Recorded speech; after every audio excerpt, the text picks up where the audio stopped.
안녕하세요. 저는 30대 후반 여자입니다. 저는 현재 재택근무를 하고 있어서 항상 이곳에서 사연 듣는 재미로 하루하루 지내고 있답니다. 특히 사이다 한 잔 쭉 마신 것처럼 시원시원한 결말의 사연을 들으면 하루의 스트레스가 날아가더라고요. 다양한 사연이 많지만 저의 지난 이야기처럼 믿기 힘든 것도 없을 것 같아서 용기를 내어 몇 년 전에 겪었던 이야기를 한번 털어놔 보려고 해요.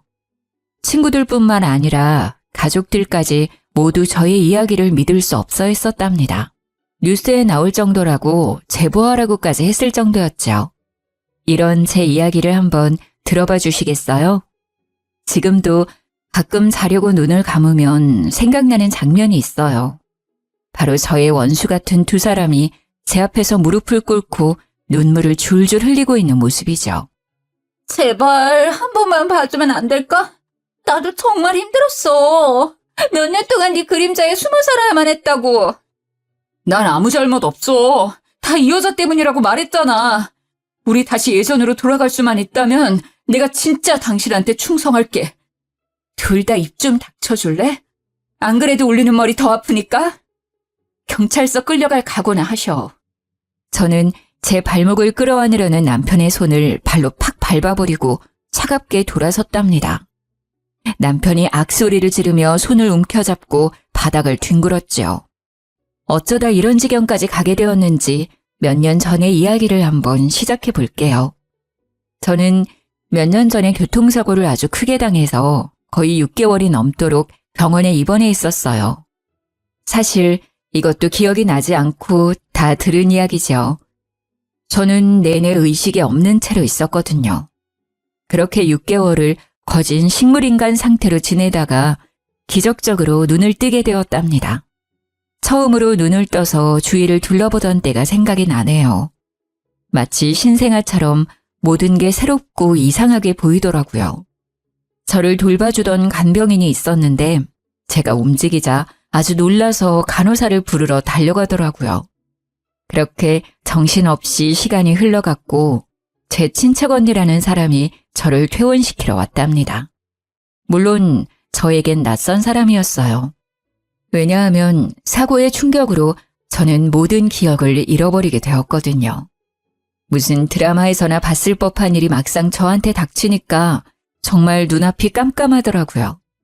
마치 머릿속이 검정색 물감으로 칠해진 듯이 아무것도 보이지도 않고 떠오르지도 않으니 미칠 노릇이었어요.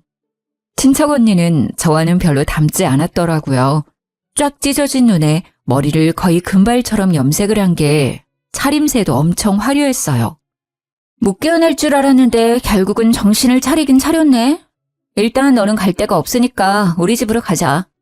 나랑 남편이랑 둘이 사는데 작은 방이 하나 남으니까 거기서 지내. 난 집이 없었어? 나이가 36인데 직장도 없고? 부모님은?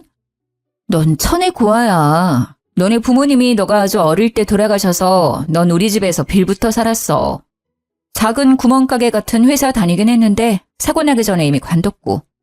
한마디로 너는 나이만 들고 돈도 없는 백수지. 그럼 지금까지 언니 집에서 얹혀 살았다는 거야? 언니 부모님이랑? 아니 그건 아니고. 너도 작은 원룸에서 혼자 월세로 살았는데 알다시피 너 6개월 동안 병원에 있었잖아. 그래서 내가 방 뺐지. 그 보증금은 네 병원비로 다 나갔어. 야, 내가 네 병원비도 보태줬다. 나중에 다 갚아. 알았어? 암튼 그만 물어보고 퇴원이나 하자. 언니는 제가 병원에 있는 동안 저를 돌보기가 많이 힘들었던 건지 아주 쌀쌀맞더라고요. 저는 제 처지가 너무 한심하고도 불쌍해서 더욱 주눅이 들었죠. 그렇게 언니가 사는 빌라로 함께 가게 되었답니다. 여러 개의 동이 있는 신축 빌라라서 아파트랑 비슷하더라고요. 근데 엘리베이터가 없어서 3층까지 걸어 올라가야 했어요. 저는 아직 몸이 성치 않아서 그런지 계단 하나하나 오르기가 너무 힘들더라고요. 언니가 빨리 오라고 다그쳐서 땀을 뻘뻘 흘리며 힘겹게 올라갔답니다. 집에 들어가니 형부가 어정쩡한 자세로 현관문 앞에 서 있더라고요. 물론 전에도 본 적이 있겠지만 기억을 잃었으니 전혀 모르는 사람이라 너무 어색했죠. 형부도 어색한지 저와는 멀리 떨어져 앉아서 아무 말도 하지 않았답니다. 저는 그렇게 친척 언니 집에서 얹혀 살기로 했어요. 기억을 잃은 것도 잃은 거지만 이렇게 계속 살 수는 없으니 얼른 몸을 회복해서 아르바이트라도 해서 얼른 이 집을 나가야겠다고 생각했죠. 형부는 중소기업에서 대리로 일을 한다고 하더라고요. 언니는 전업주부여서 매일 집에 있었어요. 저는 하루 종일 언니와 집에 있게 되었는데 제가 집에 간 다음 날 아침부터 일을 시키더라고요. 앞으로 네가 집안일 좀 해.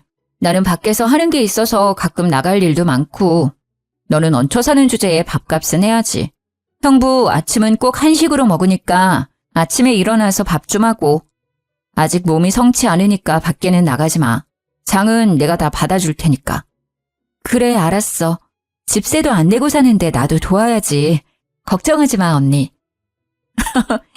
넌 기억이 하나도 안 난다면서 언니 잘도 말한다. 웃겨 정말. 암튼 지금은 청소기 좀 돌려. 그리고 세탁기 꽉 찼으니까 빨래도 하고. 언니가 톡톡 쏘는 말을 할 때마다 상처를 받았지만 그래도 묵묵히 제 몫을 하려고 노력했어요.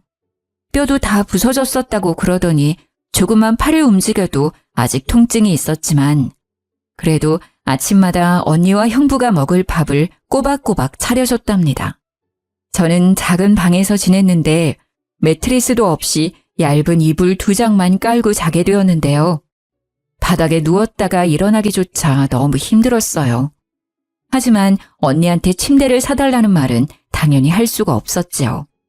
제 이름 석자만 알고 아무것도 아는 게 없으니 통장이 있는지 돈은 얼마나 갖고 있었는지도 전혀 몰랐고요. 지금 현재는 핸드폰도 없고 1,000원짜리 한 장도 없는 처지였답니다. 저는 아침에 밥을 차려놓고 형부가 나와서 먹기 전에 제 방으로 들어갔거든요. 어쩐지 형부와 마주치는 게 좀 불편하더라고요. 언니도 저와 형부가 같이 있으면 왠지 더 예민하게 구는 것 같았고요. 당연히 말도 안 되지만 혹시나 오해를 받을 수도 있으니 아예 마주치지도 않으려고 노력했어요. 형부가 저녁에 돌아오기 전에 저 혼자 대충 밥을 먹고 두 사람이 먹을 저녁을 식탁에 차려놓았고요.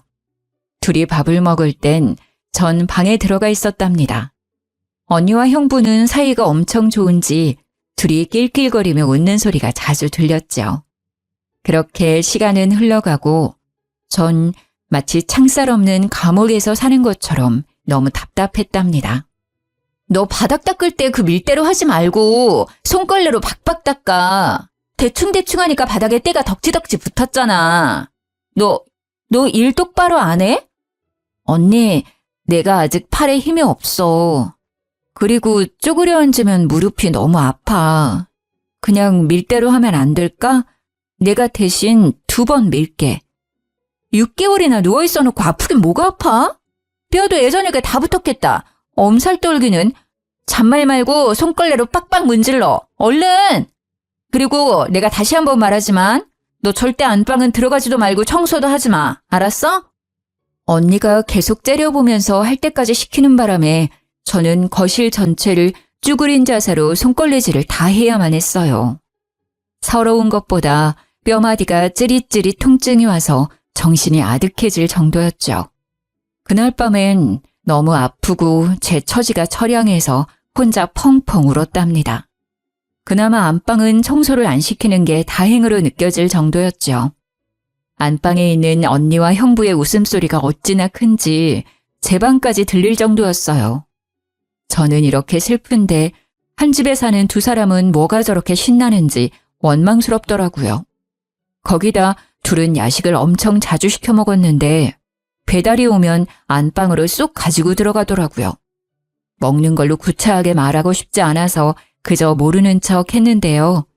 너무 화가 나는 건 다음날 아침에 주방으로 나가보면 야식을 먹은 일회용 용기와 쓰레기가 널브러져 있었죠. 제가 아침밥을 차려야 하니까 어쩔 수 없이 이를 악물고 치울 수밖에 없었어요. 그래도 언니는 나한테 하나뿐인 가족인데 왜 이렇게 나를 힘들게 하는지 이해가 되지 않았어요. 제가 어릴 때부터 언니 집에서 빌부터 살아서 저를 미워하는 걸까 하는 마음도 들었죠. 어느 날 언니가 외출하고 저 혼자 있었는데 아직 대낮인데 형부가 집에 왔더라고요. 저는 너무 놀라서 방으로 들어가려 했는데 형부가 말을 거는 게 아니겠어요? 아유, 뭘 피하고 그래. 우리 다 가족이잖아. 편하게 해, 편하게, 처제. 아, 네. 제가 기억을 못해서 그런지 좀 어색해서 그래요. 제가 얹혀 사는 입장이라 죄송하기도 하고요. 죄송하긴. 처제 집이니까 편하게 지내면 돼. 그리고 나랑 너랑 얼마나 친한 사이였는데. 내가 이런 말까지 하긴 좀 그런데 처음 봤을 때 진짜 이뻤는데 말이야. 병원에서 앓고 나더니 확 늙어버렸네. 언니가 있을 땐 말 한마디도 없다가 갑자기 반말을 하면서 너라고까지 하니까 기분이 너무 나쁘더라고요. 분위기도 이상해지고 그래서 슬그머니 부엌으로 자리를 피했어요. 할 게 없으니 저녁 준비나 일찍 하려고 냉장고에서 채소를 꺼내서 썰기 시작했죠. 아니 그런데 형부가 부엌까지 따라 들어오는 거예요. 저는 모른 채 하고 요리만 계속하고 있었고 형부는 옆에서 저를 은근한 눈빛으로 바라보는데 진짜 짜증이 나더라고요. 진짜 신기한 게 기억 다 잃었다면서 어떻게 요리하는 건 다 기억해? 심지어 맛도 예전이랑 똑같아. 난 네가 해줬던 김치찌개 참 좋아했거든. 오늘 김치찌개 해줄래?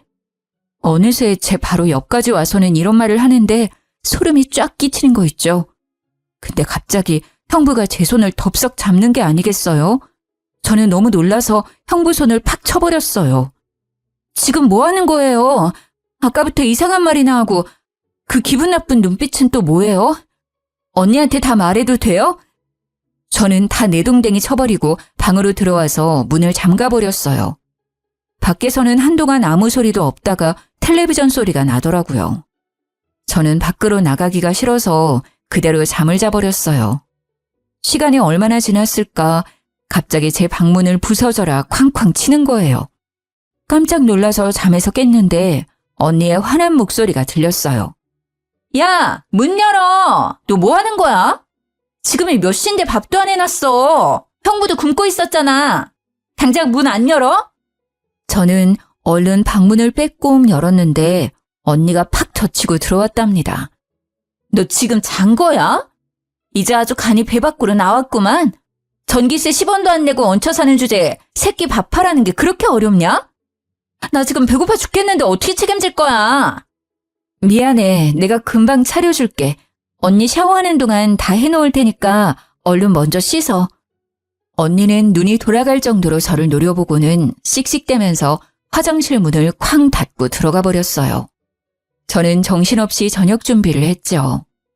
거실에서 형부가 계속 저를 느긋하게 바라보는데 진짜 밥그릇을 던져버리고 싶을 정도로 너무 싫었답니다. 그때 화장실에서 나온 언니가 머리에 물을 뚝뚝 흘리면서 소리를 삑 지르더라고요.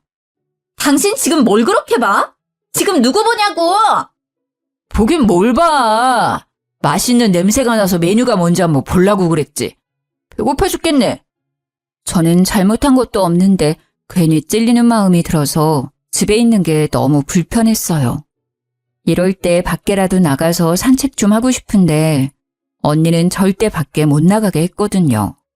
퇴원한 지 3개월이 넘어가는데 빌라 밖을 나가보지도 못했답니다. 언니, 좀 답답해서 그런데 밖에 좀 나갔다 오면 안 될까? 형부랑 언니 편하게 저녁 먹게 좀 나가 있을게. 나가긴 어딜 나가. 동네 돌아다니지 말라고 했지. 가뜩이나 뼈 쑤신다며. 몸에 찬바람 들어서 아예 자리 깔고 누우면 어쩌려고. 그 지긋지긋한 간병을 나한테 또 하라는 소리야?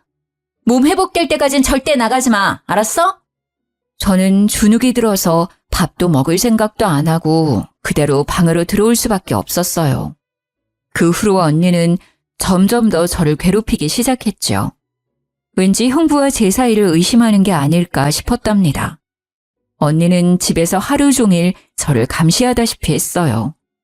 제가 낮잠 좀 자려고 누우면 불이 나게 와서는 팔자 좋다면서 자꾸 억지로 일을 만들어 시키곤 했죠. 하루는 소파에 앉아서 매니큐어를 바르고 있다가 저한테 이러더라고요. 너 밖에 나가고 싶댔지? 1층에 생수 배달 왔거든? 그것 좀 다 가지고 올라와. 6개니까 빨리.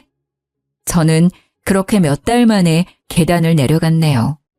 천천히 내려가 보니 1층 출입문 앞에 생수 6박스가 쌓여져 있는 게 아니겠어요?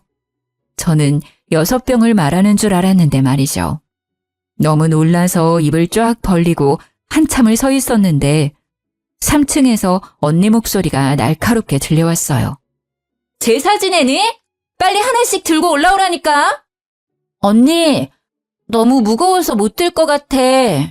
혼자 계단 올라가는 것도 힘든데 이걸 어떻게 들고 올라가.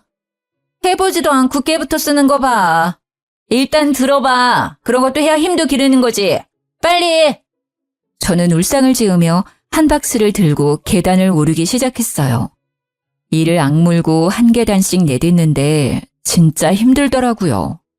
땀을 뻘뻘 흘리면서 한 박스를 겨우 갖다 놓았답니다. 안간힘을 써서 2번째 박스를 올려다 놓았는데 진짜 몸에 경련이 오는 것처럼 뻣뻣해지더라고요. 제 모습을 보고 언니도 놀랐던지 한마디 했죠. 야, 됐다. 하나 더 날랐다간 아주 장사 지낼까 무섭네. 나머진 형부한테 하라고 할 테니까 들어와. 간신히 방까지 기어 들어가서 이불에 누워 한참을 있으니 점점 몸이 안정이 되더라고요. 제가 생수 한 상자도 못 들 정도로 몸이 약해진 것도 너무 속상하고 이런 대우를 받으면서도 이 집에 붙어 있어야만 하는 제 처지가 너무 슬펐답니다. 아르바이트를 구하려고 해도 인터넷으로 좀 알아보고 해야 하는데 핸드폰이 없으니 너무 불편했어요. 세상 돌아가는 것도 하나도 모르고 진짜 감옥 안에 있는 것 같았죠. 그렇게 한 달 정도 더 흐르고 더 이상 참을 수가 없어서 언니한테 말을 해봤어요. 언니, 진짜 미안한데 나 핸드폰 하나만 구해주면 안 될까? 중고도 괜찮아. 맨날 집에만 있는 게 핸드폰이 왜 필요해? 이젠 좀 살만해졌나 보지? 나도 돈 없어. 코딱지만한 빌라에 사는 거 보면 몰라? 핸드폰 같은 소리 하고 있네 진짜. 언제까지 이렇게 얹혀 살 순 없잖아. 나도 일도 구하고 작은 방도 알아보고 하려면 핸드폰 하나는 있어야지. 부탁할게. 아이고, 생수 박스도 못 드는 게 밖에서 잘도 일을 하겠다. 돈 버는 게 장난이야? 넌 가만히 있는 게 도와주는 거야. 그딴 생각하지 말고 얼른 밥이나 해. 하루는 밖에 날씨가 너무 좋아서 바람을 너무 쐬고 싶더라고요. 마침 주말이라 언니와 형부도 오랜만에 나가더라고요. 저는 이때다 싶어서 잠깐만 나갔다 오려고 밖으로 나갔답니다. 정말 감옥에서 탈출한 죄수라도 된 것처럼 밖의 공기가 이렇게 시원하고 좋을 수가 없었네요. 돈이 한 푼도 없었기 때문에 그냥 동네만 빙빙 돌고 있었는데 카페에서 사람들이 시원한 커피를 마시는 걸 보니 너무 먹고 싶더라고요. 그래서 멍하니 카페 안을 들여다보고 있었어요. 그때 누군가 제 어깨를 톡톡 치는 게 아니겠어요? 순간 언닌가 싶어서 너무 놀라 뒤를 돌아봤답니다. 맞네, 맞아. 세상에, 드디어 집에 온 거야? 도대체 그동안 어디 있었어? 아무리 연락해도 전화 한 번을 안 받아서 얼마나 걱정했는지 알아? 네? 누구세요? 저를 아세요? 어머, 이게 무슨 말이야. 날 몰라? 나야, 나. 동네 친구 지연이. 우리 옆동 살아서 친해졌잖아. 아, 그래요? 저를 안다고요? 옆동에 산다고요? 제가 사실 교통사고를 크게 당해서 기억을 다 잃어버렸어요. 혹시 그럼 제가 살던 데가 어디인지 알고 있나요? 너무 답답한데 저를 안다니 저 좀 도와주세요. 그게 정말이야? 살던 데가 어디냐니? 이 동네가 자기가 살던 데잖아. 저 빌라에서 지금 나온 거 아니야? 일단 여기 좀 들어가서 얘기해 그럼. 여자는 저를 카페 안으로 데려가서 케이크와 커피도 사주었답니다. 저는 그동안 있었던 모든 일을 이야기했고 여자는 심각하게 듣다가 고개를 갸웃거렸어요. 지금 사는 집에서 형부랑 언니랑 산다고? A동 302호 맞는 거지? 그럴 리가 없는데. 자기 남편은 어디 갔어? 남편이요? 제가 결혼을 했었어요? 전 부모님도 없고 지금까지 혼자 살았다고 그랬는데요. 부모님이 없다고? 자기 부모님 근처 사시잖아. 나도 뵌 적 있는데 무슨 소리야? 아니 도대체 이게 무슨 말인지 도통 이해가 안 가네. 일단 우리 집에 잠깐 들렀다가 내가 썼던 핸드폰 개통해서 줄 테니까 그걸로 연락하자.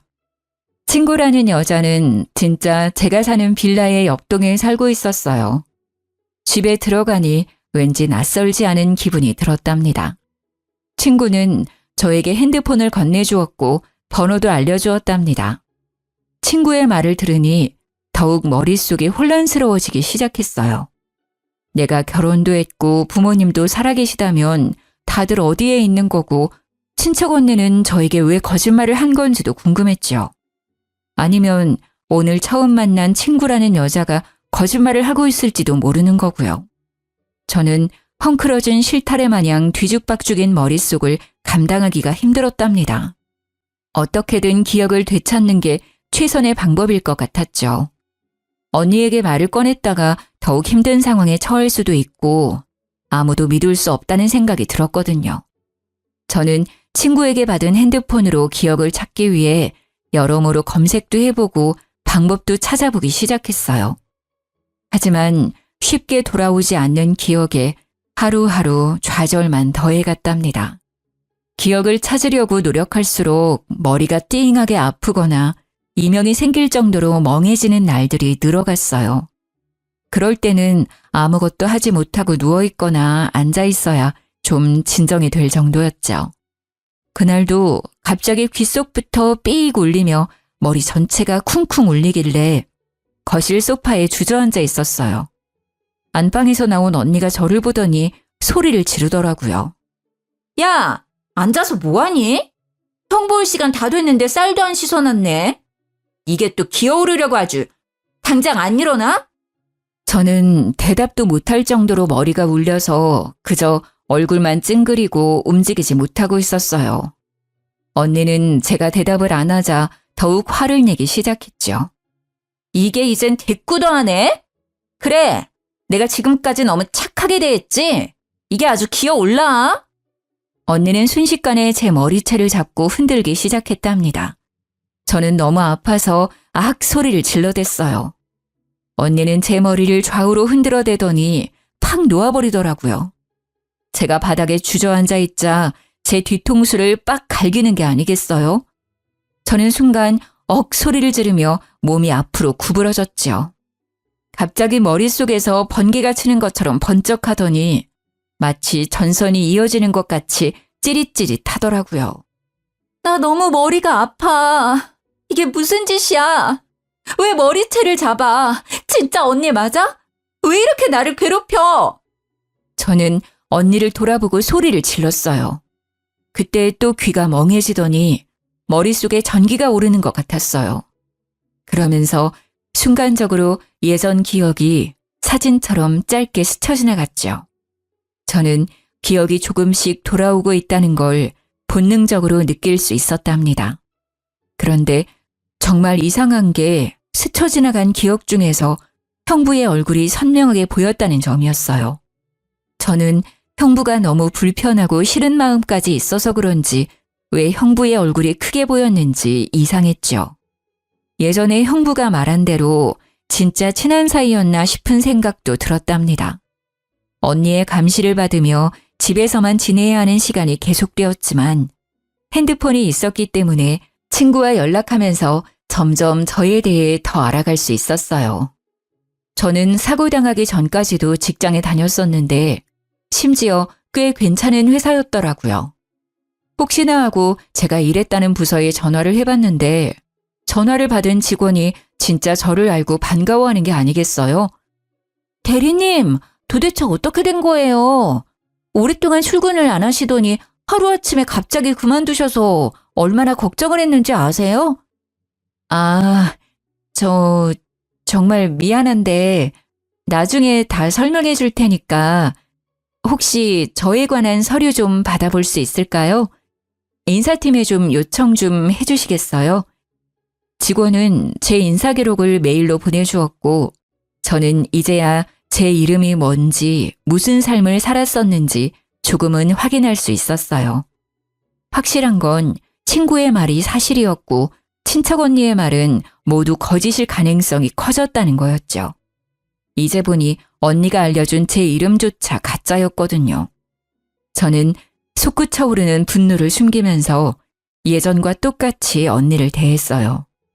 언니가 외출해서 안방에 들어갈 날만을 기다렸죠. 언니는 나갈 때마다 안방문을 잠그고 다니는데 예전에 청소할 때 열쇠 꾸러미를 발견한 적이 있었거든요. 아마도 그 꾸러미 중에 안방 열쇠도 있을 것 같다는 확신이 들어서 열쇠 꾸러미는 제 방에 숨겨놓고 있었답니다. 그렇게 안방에 들어갈 기회만 호시탐탐 노리고 있었는데요. 드디어 언니가 친구들을 만난다며 쫙 빼입고는 외출을 하더라고요. 저는 언니가 나가자마자 열쇠 꾸러미들의 열쇠를 모두 다 넣어보고 안방 열쇠를 찾을 수 있었어요. 그리고 안방으로 들어가게 되었죠. 딱 들어가자마자 머릿속에서 어떤 기억이 싹 스쳐가면서 침대며 가구 배치가 낯설지가 않다고 느꼈답니다. 저는 옷장을 열어서 알아낼 게 없는지 다 뒤져보기 시작했죠. 그런데 옷장에 아무렇게나 쌓여있는 옷들을 봤는데 친척 언니가 평소에 입는 옷들은 아니더라고요. 언니의 스타일과도 거리가 멀었고 오히려 제 취향에 가깝다는 생각이 들었어요. 그렇게 열심히 훑어보고 있는데 옷장 뒤쪽에서 딱딱한 게 만져지더라고요. 무슨 커다란 액자 같아서 낑낑대면서 꺼내봤죠. 저는 액자 속의 사진을 보고 너무 충격을 받아 입을 다물 수가 없었답니다. 결혼사진이었는데 형부 옆에서 웃고 있는 건 다름 아닌 저였기 때문이죠. 갑자기 눈앞이 흐릿해지더니 저는 그만 까무러치고 말았어요. 얼마나 시간이 흘렀는지 깨어나 보니 제가 액자 앞에서 쓰러져 있더라고요.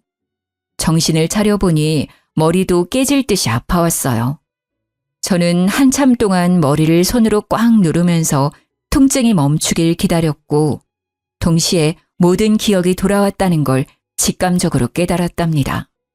그동안 있었던 모든 일들이 파노라마처럼 빠르게 스쳐 지나갔고 제가 처한 기막힌 현실도 깨달을 수 있었어요. 저는 충격과 배신감으로 몸을 부들부들 떨면서 눈물을 줄줄 흘렸답니다. 저를 퇴원시키고 이 집으로 데려온 친척 언니는 바로 남편의 상간녀였습니다. 그 여자와 처음 대면하던 날이 떠오르더라고요. 남편은 꽤나 자상한 성격이었고 퇴근 시간도 잘 지켰기 때문에 바람을 필 거라는 생각은 전혀 하지 못했었어요. 저도 회사 일이 너무 바쁘고 피곤해서 사실 남편에게 신경을 덜 쓰기도 했죠. 나이가 꽤 있는데도 아직 아이가 생기지 않은 것도 남편과 사이가 멀어지는 하나의 이유였을 거예요. 어느 날 어떤 여자가 대뜸 전화를 했더라고요. 김민철 씨 와이프 되시죠? 오늘 시간 되면 좀 만나죠. 남편에 대해 할 말이 있어요. 누구신데 갑자기 전화해서 남편 얘기를 꺼내시죠? 무슨 일인지도 모르고 그쪽 신상도 모르는데 내가 왜 그쪽을 만나야 돼요? 만나서 할 얘기니까 그렇죠. 저랑 그 사람 사랑하는 사이예요. 이 정도면 만날 이유는 충분하죠?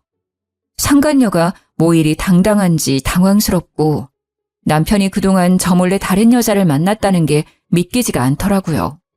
하지만 어차피 벌어진 일이고 증거라도 확실히 남겨야겠다 싶어서 그날 저녁에 카페에서 상간녀를 만났답니다. 민철 씨가 아직 내 얘기 안 했어요? 이혼 좀 해줘요. 민철 씨는 그쪽이랑 너무 헤어지고 싶어 해요. 참나.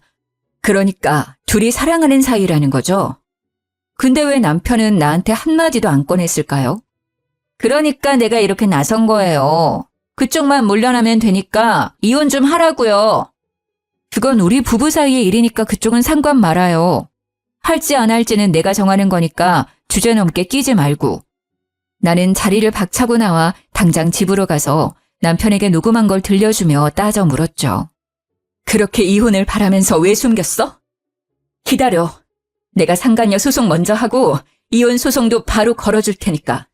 여보, 제발 이혼만은 안 돼. 내가 정말 잘못했어. 한순간의 실수였어. 정말이야. 이젠 다시 안 만날게. 내가 헤어지자고 하니까 그 여자가 정신이 나가서 당신한테 말했나 봐. 내가 정리할게. 제발. 남편이 상간녀와 헤어지려고 하자 상간녀가 폭발해서 저한테 모든 걸 다 밝힌 모양이더라고요. 그날부터 남편은 이혼은 절대 안 된다고 매일같이 매달렸답니다. 그와 동시에 상간녀는 저한테 매일 밤 전화를 해서 이혼하라고 소리를 질러댔죠. 진짜 지옥 같은 시간들이었어요.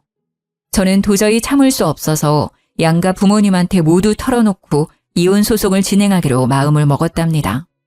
그렇게 퇴근을 하고 친정 부모님을 뵈러 가려고 회사 건물을 나섰는데 남편이 저를 기다리고 있는 거예요.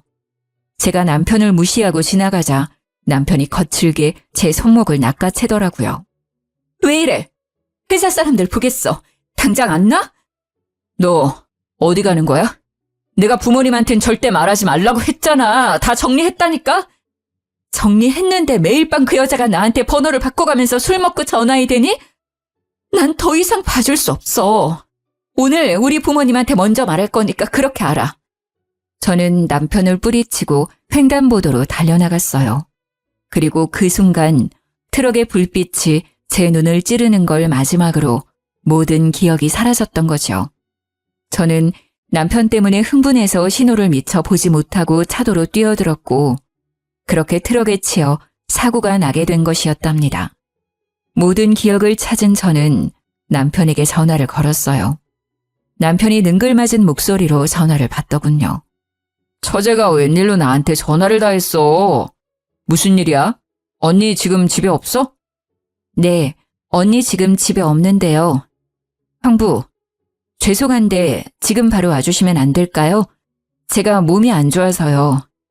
전화를 끊고 거의 1시간 만에 남편이 눈썹을 휘날리며 달려왔더군요. 소파에 앉아있는 저를 보더니 제 옆에 착 달라붙어 앉더라고요. 처제, 어디가 아파? 내가 좀 봐줄까? 방이 좀 눕지 그래. 처제 같은 소리하고 자빠졌네. 너 도대체 나한테 무슨 짓을 저지른 거야? 이 짐승만도 못한 놈아. 제가 돌변해서 소리를 지르자 남편이 입을 떡 벌리고 저를 쳐다보더라고요. 당신 기억 다 돌아온 거야? 언제? 어디부터 기억이 나? 혹시 전부 다? 지금 사실대로 다 말하면 당신이 원하는 대로 이혼은 안 할게. 그러니까 어떻게 된 건지 다 털어놔. 남편은 우물쭈물하다가 입을 열었죠. 물론 다 비겁한 변명일 뿐이었지만요. 당신이 사고로 머리를 너무 심하게 다쳐서 수술도 여러 번 했거든. 의사가 가망 없다고 할 정도였어. 양쪽 부모님한테 사고 났다고 말씀드리면 나 바람난 것까지 다 아실 거고. 그래서 너무 무서워서 어떻게 해야 되나 그러고 있었는데 아니 걔가 살지 죽을지도 아직 모르니까 일단 말하지 말고 기다리자는 거야. 그래서 가족들 감쪽같이 속이고 6개월이나 나를 병원에 숨겨놨다 이거야? 이 머저리야? 아니, 걔가 당신한테 보험 있냐고 물어보더라고.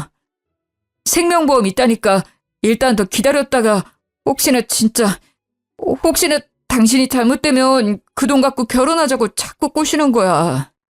시간은 계속 가니까 이젠 말하기도 너무 늦었고.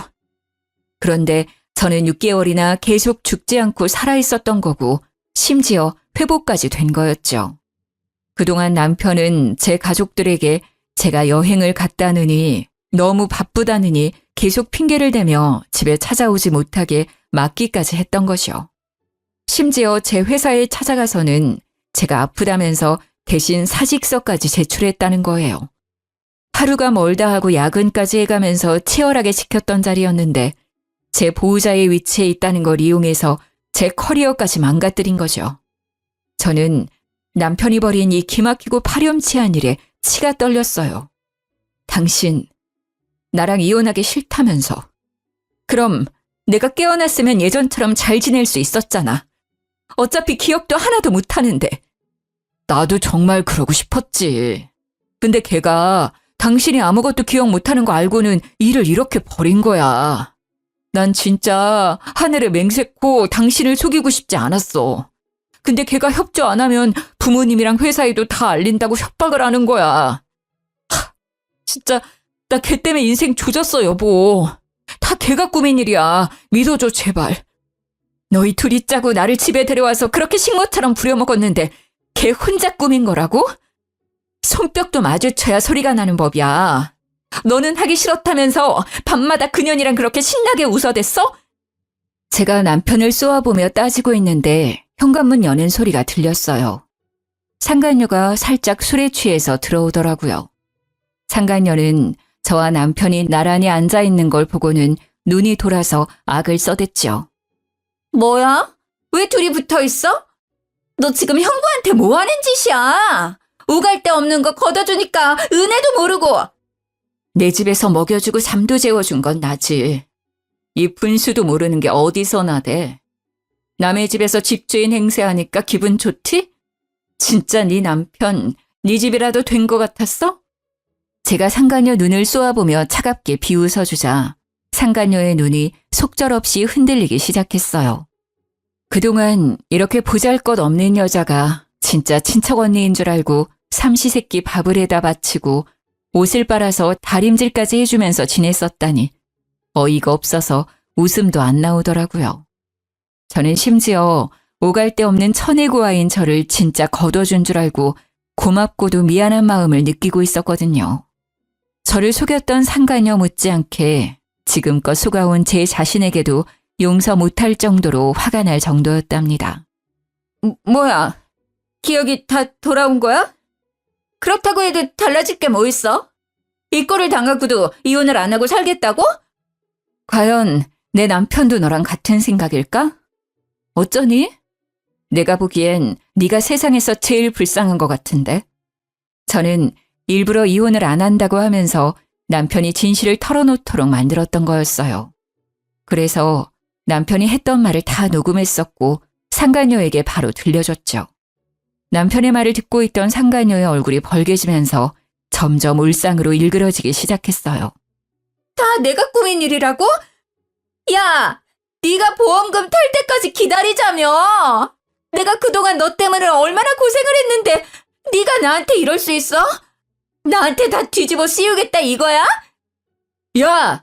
다 너 때문이야! 내가 진작에 헤어지자고 했잖아. 네가 멀쩡한 가정을 파탄낸 거고 다 네가 저지른 거야. 내 인생 책임져! 상간녀가 분에 못 참아 남편의 뺨을 세게 때렸답니다. 그러자 남편이 눈이 돌아가면서 상간녀의 머리채를 휘어잡고 마구 흔들기 시작하더라고요. 저는 둘이 보기 흉하게 육탄전을 벌이는 모습을 소파에 앉아 물끄러미 바라보았답니다. 얼마 지나지 않아 힘이 빠졌는지 둘이 씩씩대며 서로 노려보고 있더라고요. 저는 조용히 두 사람 앞으로 다가갔죠. 그리고는 남편과 상간녀의 뺨을 번갈아가며 세게 내리쳤어요. 제가 몸이 약해져서 그런지 마음먹은 것처럼 때리지를 못하니 너무 속상하더라고요. 때릴 사람은 난데 왜 니네 둘이 치고받고 난리야. 서로 그만 탓하고 너희 둘이 사이좋게 같이 콩밥 먹으러 들어갈 거니까 각오나 하고 있어. 그때 남편이 무릎을 꿇고는 종아리를 잡고 늘어졌어요. 상간녀도 그 옆에 털썩 주저앉더라고요. 여보, 제발 한 번만 용서해줘. 앞으로 허튼 짓 안 하고 당신 말만 듣고 살게. 제발 한 번만 믿어줘. 아니, 솔직히 우리가 무슨 잘못을 했어? 사고로 다친 사람 옆에서 간병해주고 병원비 내주고 집까지 데려와서 돌봐준 건데? 뭘로 콩밥을 먹일 건데? 법이나 알고 그딴 소리 하는 거야? 따지고 보니 그러네. 내가 남편이고 보호자인데 내가 사고 난 배우자 돌봐준 걸로 감옥을 갈 순 없잖아. 그러는 너는 법을 잘 아나 봐. 그니까 누구 말이 맞을지 두고 보자고. 경찰 오면 얘기하라고. 뭐? 경찰? 내가 왜? 내가 왜 경찰서에 가야 돼? 상간녀가 저를 위협하듯이 확 다가와서 때릴 것 같은 포즈를 취하는 게 아니겠어요? 자기의 잘못을 전혀 반성하지 않는 모습에 기가 막히더라고요. 그때 마침 제 연락을 받고 오신 친정 부모님이 현관문을 박차고 들어오셨답니다. 이 짐승만도 못한 놈아. 네가 감히 우리를 속이고 내 딸을 못 보게 숨겼다 이거야? 바람까지 핀 주제에? 너 이놈, 오늘 네 제삿날이다. 친정아버지는 남편을 마구잡이로 때리기 시작했어요. 남편은 몸을 수그린 채 맞기만 하고 있었답니다. 친정어머니는 그 사이에 상간녀의 머리채를 잡고 마구 쥐어뜯기 시작하셨죠. 상간녀의 비명소리가 어찌나 큰지 빌라 전체에 울려 퍼질 정도였어요. 그 소란이 벌어지는 사이 미리 연락해두었던 경찰도 집으로 들어왔답니다. 두 사람은 나란히 수갑이 채워진 채로 현장에서 체포되었어요. 밤에 소란스러운 소리와 경찰까지 출동하자 빌라 앞은 구경하는 사람들로 가득했죠. 저는 부끄러운 건 아는지 얼굴을 애써 가리며 경찰차에 오르는 두 사람을 창가로 바라보았답니다. 그날 이후로 남편과는 다시는 만나지 않았어요. 두 사람은 죄질이 워낙 나빴기 때문에 다양한 죄목을 적용받아서 재판을 앞두고 있는 형편이 되었죠. 변호사 말로는 감옥에 갈 확률이 높다고 하더라고요. 제가 건 이혼 소송과 상간녀 소송은 그 두 사람에겐 제일 약한 재판이었을 거예요. 저는 위자료로 공동명의였던 빌라를 받을 수 있었답니다. 상간녀에게 위자료를 받아낸 것은 당연한 거였고요. 저는 그 집에서 당했던 일은 생각도 하기 싫었기에 바로 빌라를 팔아버렸어요. 그리고 지금은 친정 부모님과 함께 지내고 있답니다. 아직 사고 후유증으로 몸이 약해진 상태라서 간단한 재택근무를 하면서 지내고 있죠. 부모님의 보살핌을 받으며 음식도 잘 챙겨 먹다 보니 확실히 점점 몸이 나아지는 기분이 든답니다. 점점 원래의 제 삶과 일상으로 돌아오고 있죠. 하지만 지금도 가끔 밤에 악몽을 꾸기도 해요. 아직도 그 빌라의 작은 방에서 노예처럼 지내면서 혼자 울며 잠들었던 날들이 떠올라 가슴이 철렁하기도 하고요. 저한테 어떻게 그런 일이 벌어졌는지 기가 막힐 뿐이죠. 그것도 평생을 약속했던 남편이란 사람한테 그런 일을 당하다니. 그를 사랑하고 선택했던 제 삶이 쓸모없이 느껴지는 날도 많았답니다. 하지만 이제는 다 털어내고 다시 앞으로 나아가야겠죠. 지금 이 사연을 들으시는 분들도 힘든 일이 분명히 있으실 거예요. 하지만 우리 다시 힘을 내서 이겨내보아요. 지금까지 제 사연을 들어주셔서 감사합니다. 행복하세요.